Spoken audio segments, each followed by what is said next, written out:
Ionization energy is the energy it takes to remove an electron. Electron affinity is the energy it takes to gain an electron. Group 1 has low ionization energies and electron affinities compared to all other elements. The electron configuration of group 1 is sublevel s, meaning it can only have a maximum of one electron in its valence shell. The energy levels vary from 1 through 7 down the group.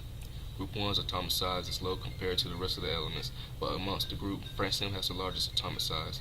Group 1, excluding hydrogen, are soft silver metals with great conductivity of electricity and heat. As you can see in the table above, the melting and boiling points decrease as their density increases. This means as you move down the group, they are more than likely to sink. Hydrogen has covalent tendencies. All but hydrogen are cations which have positive charges. They all have basic reactions with no freezing points. Each compound is soluble. Their reactivity increases as you go down the group.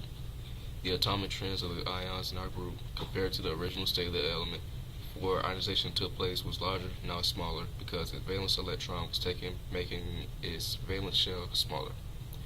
Group 1 has a habit of wanting to quickly give away its outermost electron because of its high reactivity.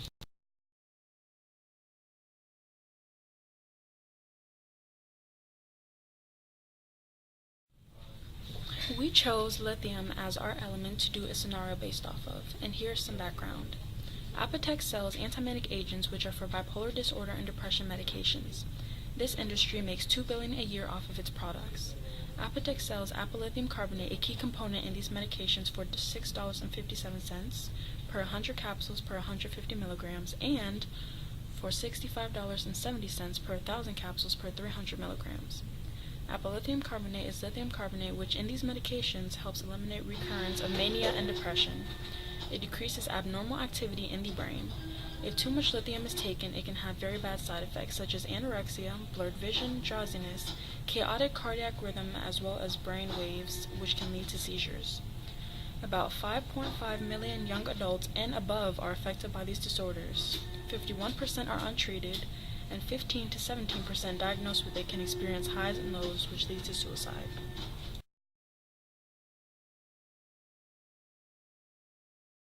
Everyone sits down quietly, and scene begins. The case against Dr. John and the Apotex industry shall commence.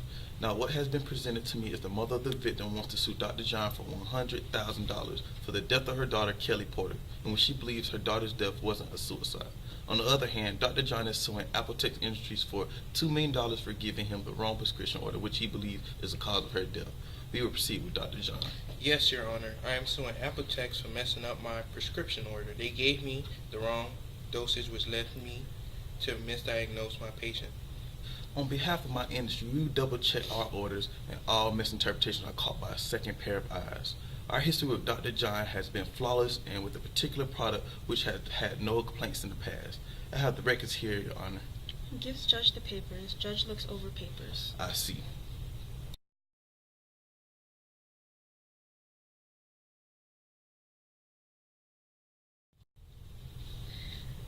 I have no doubt Apotex runs a tight operation. In fact, with the evidence I've collected against the defendant, it will prove so. That is not a liable statement. Where's the proof? Ms. Harris, you are stating opinionated facts. I need proof. I'm getting there, Your Honor. Well, get the point, Ms. Harris. Okay. With further investigation of the defendant's statement, Dr. John was not at home with his wife. He was in the victim's home. There was a shoe print found, which we later matched up to his height and size, and a broken window, which we believe is how he got in Miss Kelly Porter's home. Neighbors say they heard the defendant and Miss Porter arguing, but no one reported anything. The neighbors claim they hear arguments often between the two. This argument in particular led to Miss Porter having a seizure. You have proof of any of that?